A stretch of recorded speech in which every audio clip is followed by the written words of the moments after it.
1909년 10월 동양 평화론의 허구성을 알리는 사건이 일어난다. 이토가 하얼빈역에 도착하는 순간이었다.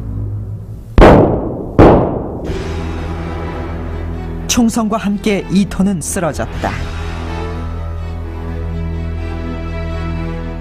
안중근은 이토를 저격한 뒤 체포됐다.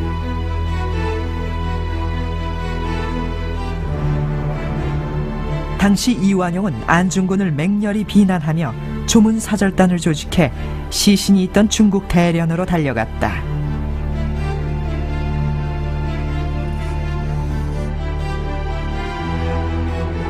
일당 기사에는 이완용이 이토를 나의 스승이라고 공언하고 다녔다고 적혀 있을 정도다.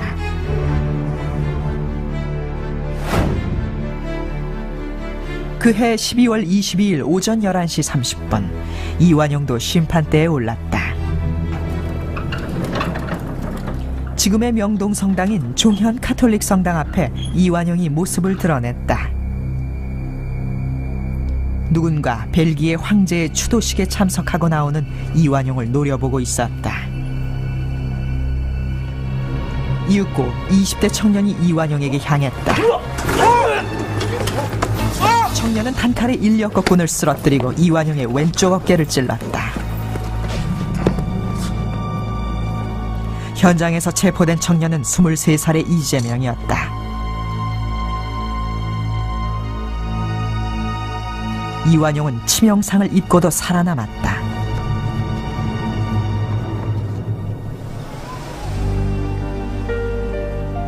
결국 이완용 암살 사건은 실패로 끝났고 이재명은 꽃다운 나이에 형장의 이슬이 되었다.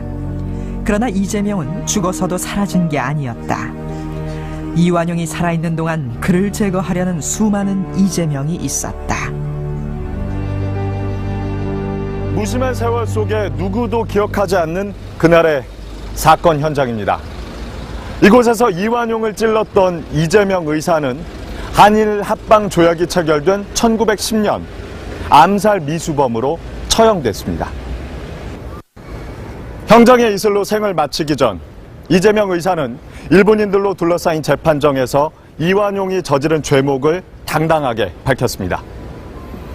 을사조약을 체결해 나라의 외교권을 넘기고 통감부를 설치케 한 죄, 고종 황제를 협박하고 강제로 물러나게 만든 죄, 정미칠 조약을 체결하고 군대를 강제로 해산시킨 죄, 한일 병합을 추진한 죄, 그리고 무엇보다 더 큰 죄는 이완용이 끝까지 반성하지 않는 것이라고 밝혔습니다.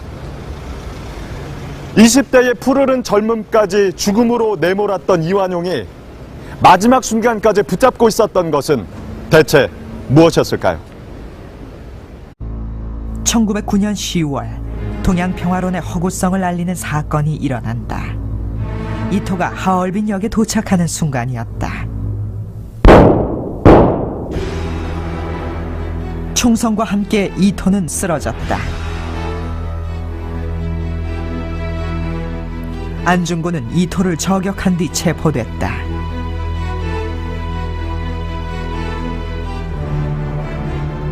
당시 이완용은 안중근을 맹렬히 비난, 지금의 명동 성당인 종현 카톨릭 성당 앞에 이완용이 모습을 드러냈다. 누군가 벨기에 황제의 추도식에 참석하고 나오는 이완용을 노려보고 있었다. 이윽고 20대 청년이 이완용에게 향했다.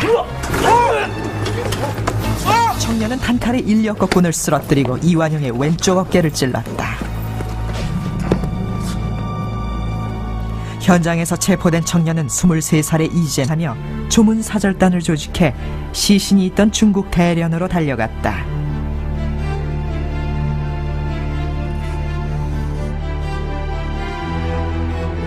일당 기사에는 이완용이 이토를 나의 스승이라고 공언하고 다녔다고 적혀 있을 정도다.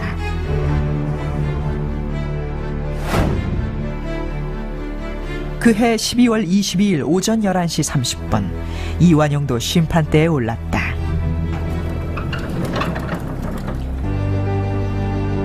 무심한 세월 속에 누구도 기억하지 않는 그날의 사건 현장입니다. 이곳에서 이완용을 찔렀던 이재명 의사는 한일 합방 조약이 체결된 1910년 암살 미수범으로 처형됐습니다. 형장의 이슬로 생을 마치기 전 이재명 의사는 일본인들로 둘러싸인 재판정에서 이완용이 저지른 죄목을 당당하게 밝혔습니다. 이었다. 이완용은 치명상을 입고도 살아남았다.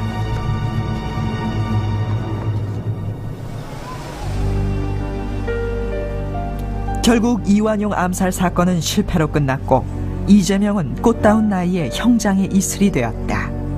그러나 이재명은 죽어서도 사라진 게 아니었다. 이완용이 살아있는 동안 그를 제거하려는 수많은 이재명이 있었다. 1909년 10월 동양평화론의 허구성을 알리는 사건이 일어난다. 이토가 하얼빈역에 도착하는 순간이었다.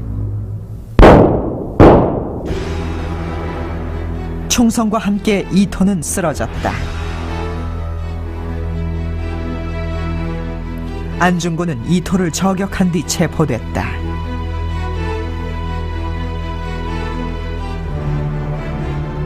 당시 이완용은 안중근을 맹렬히 비난, 지금의 명동 성당인 종현 카톨릭 성당 앞에 이완용이 모습을 드러냈다.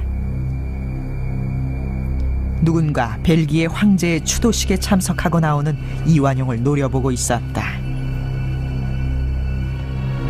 이윽고 20대 청년 형장의 이슬로 생을 마치기 전 이재명 의사는 일본인들로 둘러싸인 재판정에서 이완용이 저지른 죄목을 당당하게 밝혔습니다.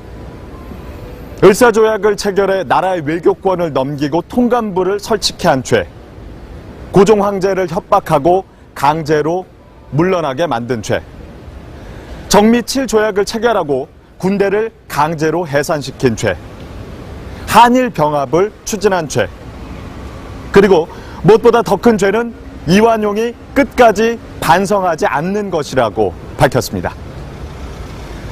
20대의 푸르른 젊음까지 죽음으로 내몰았던 이완용이 마지막 순간까지 붙잡고 있었던 것은 대체 무엇이었을까요?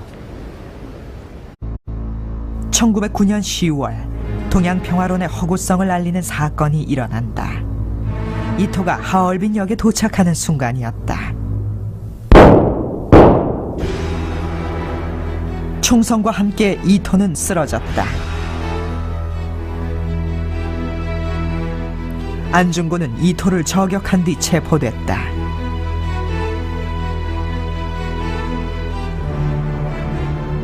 당시 이완용은 안중근을 맹렬히 비난하며 조문사절단을 조직해 시신이 있던 중국 대련으로 달려갔다.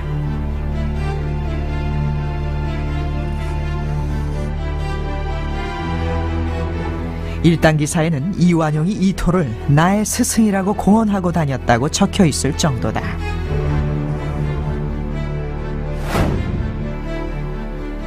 그해 12월 22일 오전 11시 30분 이완용도 심판대에 올랐다.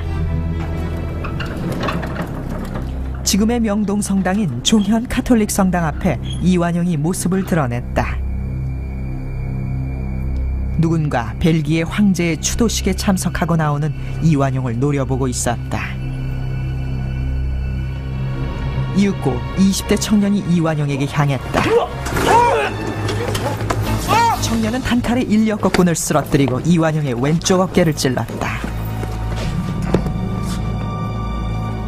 현장에서 체포된 청년은 23살의 이재명이었다. 이완용은 치명상을 입고도 살아남았다.